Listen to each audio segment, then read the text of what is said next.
आइए 5 अलग अलग समय पर 5 जहाजों पर नजर डालें जो एक ही लक्ष्य के साथ रवाना हुए और वो था गजा की नाकाबंदी को तोड़ना।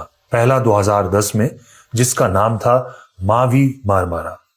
ये 40 विभिन्न देशों के 700 एक्टिविस्ट मेडिकल और फूड एड लेकर तुर्की से रवाना हुआ था, लेकिन अंतर्राष्ट्रीय जल क्षेत्र में इजरायली सेना ने इस पर हमला कर दिया, जिसमें 9 लोग मारे गए। 1 वर्ष बाद दूसरा जहाज रवाना होने के लिए तैयार था, लेकिन इस बार उन्होंने इसे सैन्य हमले से नहीं बल्कि कूटनीतिक दबाव से रोका।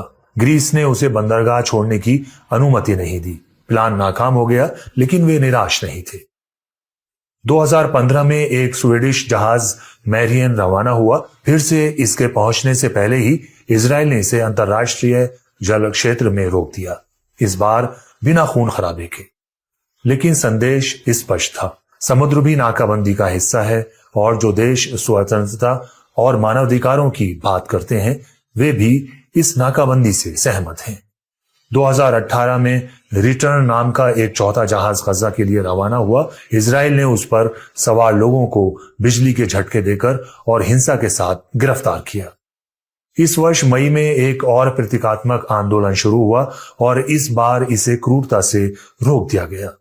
बात 2 मई 2025 की सुबह की है। गजा फ्रीडम फ्लोटिला के एक जहाज पर कि जिस पर 16 से 30 अंतर्राष्ट्रीय मानवाधिकार कार्यकर्ता सवार थे और गजा के लोगों के लिए मानवीय सहायता थी, माल्टा के पास अंतर्राष्ट्रीय जल में एक ड्रोन ने बमबारी कर दी। ये स्पष्ट है कि इस हमले के लिए कौन जिम्मेदार था, लेकिन इस मामले पर चुप्पी साध ली गई। लेकिन अब फ्रीडम फ्लोटिला कोलिशन ने मेडिलिन जहाज के जरिए गजा तक मानवीय सहायता पहुंचाने का बीड़ा उठाया। 1 जून 2025 को कैटेनिया सिसिली से गजा पट्टी के लिए रवाना हुए जहाज मेडिलिन पर 12 अंतर्राष्ट्रीय कार्यकर्ता सवार हैं, जिनमें स्वीडिश पर्यावरण कार्यकर्ता ग्रेटा थनबर्ग, आयरिश अभिनेता लियाम कनिंघम, फ्रांस से यूरोपीय संसद की सदस्य रीमा हसन, जर्मन मानवाधिकार कार्यकर्ता यास्मीन आशार, ब्राजीलियन फिलिस्तीनी समर्थक कार्यकर्ता टियागो अविला और फ्रांसीसी पत्रकार उमर फैयाद शामिल हैं।